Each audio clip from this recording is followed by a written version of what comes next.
Shame upon you all South Africans and your leaders.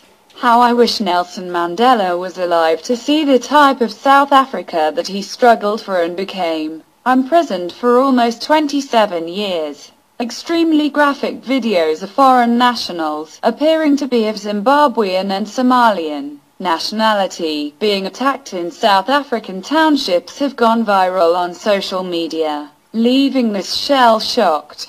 The disturbing videos show locals attacking and burning foreigners alive and, in some instances, looting their shops. The crime is being foreign immigrants. One thing that has left a lot to be desired is the absence of the South African police services intervention. Could this be because foreign lives do not matter to them? Another alarming cause for concern is the fact that the attackers are very young men. Women can also be heard cheering the young men as they carry on with their despicable acts.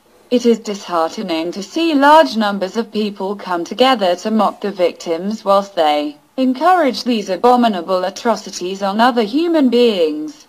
These attacks come after comments by the king of the Zulu nation, Goodwill Zwelithini, who said that foreigners must go. It has been reported that more than 1,000 mostly black African immigrants have fled their homes in, seeking refuge at police stations. The attacks on migrant shop owners in Durban this week reminds us the position of foreigner in South Africa is a complex one. After decades of isolation from the rest of the African continent and the world during apartheid, South Africa finally opened up to the rest of the world in 1994. Under apartheid, South Africa's immigration mirrored the narrow-mindedness and prejudice of the National Party. Several laws made visiting or living in South Africa unpalatable to many, particularly those of non-European descent. At the dawn of the new South Africa in 1994, the country became home to many outsiders, playing a key role in offering protection and refuge to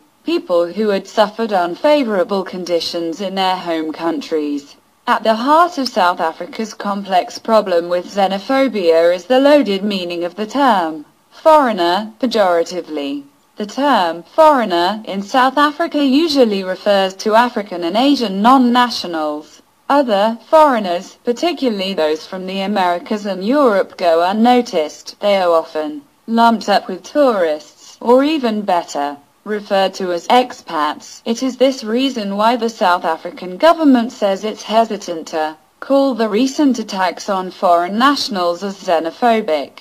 Is it Afrophobia or xenophobia? Many South Africans look at the attacks on enterprising African immigrants from Somalia, the Democratic Republic of Congo, Mozambique, Nigeria and Malawi, often running shops, stores and other businesses in the informal economy, and resolve that the current attacks on foreigners are more Afrophobic than xenophobic. Many ask, why is it that a Somali man can run a shop in a township, get raided and beaten up, while a white immigrant in town continues to run a restaurant full of patrons? It is this delineation that breeds ground for denial. While this sentiment may be correct, that the violent expression of xenophobia in South Africa is meted out mainly against African immigrants, it is unhelpful to resolve the crisis that has left many foreign nationals homeless, tortured and dispossessed. While we can ascribe the attacks to sentiments of Afrophobia,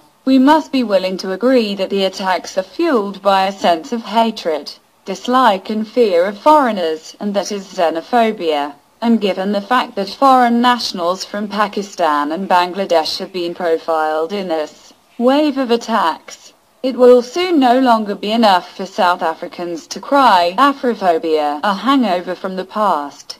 Fueled by present South Africa's xenophobia reflects the country's history of isolation. As a country at the southernmost tip of Africa, South Africans are fond of referring to their continental counterparts as Africans or people from Africa. Many business ventures, news publications and events aimed at local audiences routinely speak about going to Africa. Of course, this narrow-mindedness suffered by both black and white South Africans, is a byproduct of apartheid for black people. Apartheid was an insidious tool used to induce self-hate and tribalize people of the same race.